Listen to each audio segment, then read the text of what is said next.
Earl Scruggs and his banjo too. Bill Monroe singing out the Kentucky blues. Ernest Tubbs number 2 wrongs won't make a right at the Grand Ole Opry every Saturday night. The Grand Ole Opry is experiencing a fan renaissance, in some part due to the popularity of the hit television series Nashville. It's an appreciation that Opry blogger Byron Fay explains can cause confusion as people fail to realize that more than a music venue, the Grand Ole Opry is really a radio show. And I'll tell you, something else that has changed the Opry too is the Nashville television show. Nashville. And I've seen most of the artists from Nashville on the Opry because they appear regularly. Deacon, Claire Bowen, Jonathan Jackson, the 2 girls. The young girls. Yeah, and I can remember a couple of years ago, I was at one of the Opry shows on a Friday night. I was sitting next to 2 ladies who, you talk to the people that are sitting beside you, and here they were from Montana. And it was their first trip to Nashville, and they came to the Opry based on watching Nashville. So they had no idea what the Opry was really like, other than their TV exposure. So it happened to be a night where Terry Clark was on, who is a name, and also Ray Pillow was on. And Ray is a 50-year Opry member, a performer from the 60s, and certainly probably anybody from 40 under would have hard-pressed thinking of any Ray Pillow song. So the first segment comes on, and Kurt goes up, and commercials, and Kurt goes down, and you can see these girls starting to look around, like, what is this? Next segment was Ray Pillow hosting the segment, and the girl goes to me and goes, who's he? And I said, well, he's a veteran performer from the 60s. Well, do you have any big hits? And he had a couple. And then they brought out, I think, Mike Snyder and a couple people someone who had only watched Nashville would not have been familiar with. And then there was a big name artist, and I forget who the artist was, but it was one of their bigger stars that came out and did one song and was gone. And the girls now are like, this is it? And I go, yeah, you were expecting a concert? And, well, this isn't like the TV show. And I said, no, it's not. They left at intermission. I don't know if it's because the show, it has moments where it's not the most exciting show, shall we say, where it's a ballad song or something, or the commercial breaks aren't really exciting, although now they've added dance contest and other things. But it's a radio show. And people forget that sometimes. They think you're going to a concert.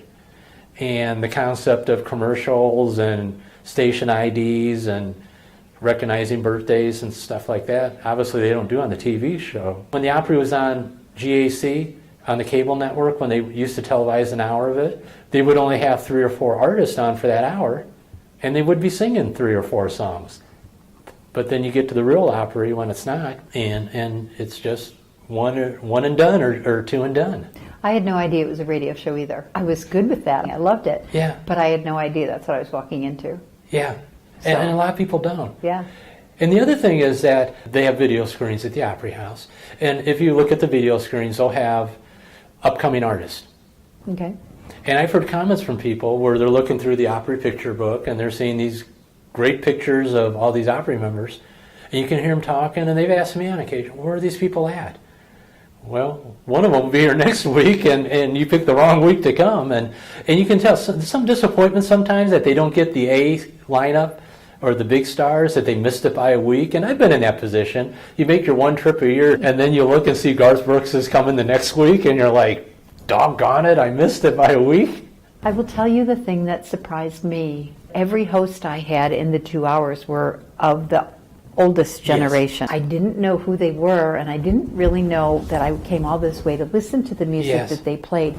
But then Alan Jackson was there because it was his 25th anniversary of being inducted. Yes. And Scotty McCreery was there. But what I realized was that as I sat there and gave it the opportunity and didn't judge it, I realized that it was a true tribute to the history of country music and the people who built the Opry, built the reputation and the music of the Opry.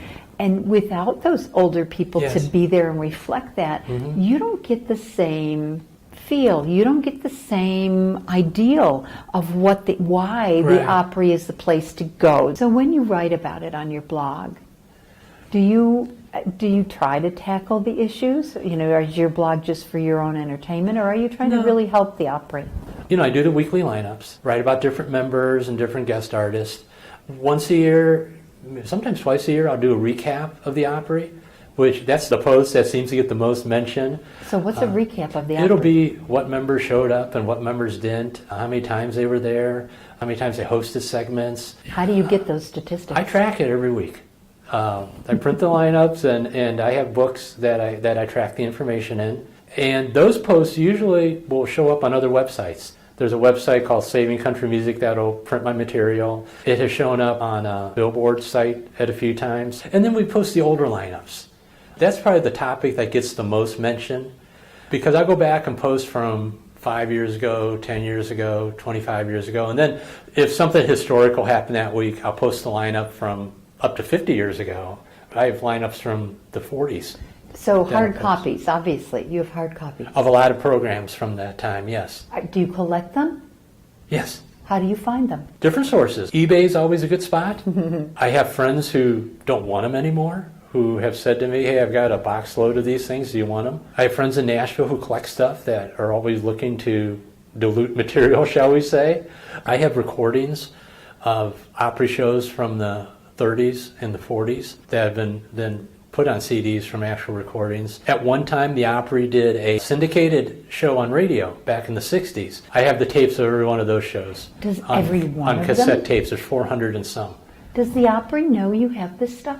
Probably not. This stuff's copyrighted. People just recorded off the radio, and they didn't want it anymore. And I said, well, I'll take it. People VCR'd shows that were on TNN and all that, so I've got a collection of those. So it's just a mountain of stuff, shall we say. Why? Why? Sometimes they're just fun to go back and listen to. And the other reason is, I don't want to say historical stuff, but it's stuff that can't be recreated, and it means something to somebody. What does it mean to you? I can't watch the Wilburn brothers today, or Roy Acuff, Hank Snow. Those people have passed away. But someone thought enough to record them back in their prime when they were singing on the Opry, and I owe it to them to keep it and pass it on to somebody else when I'm done with them.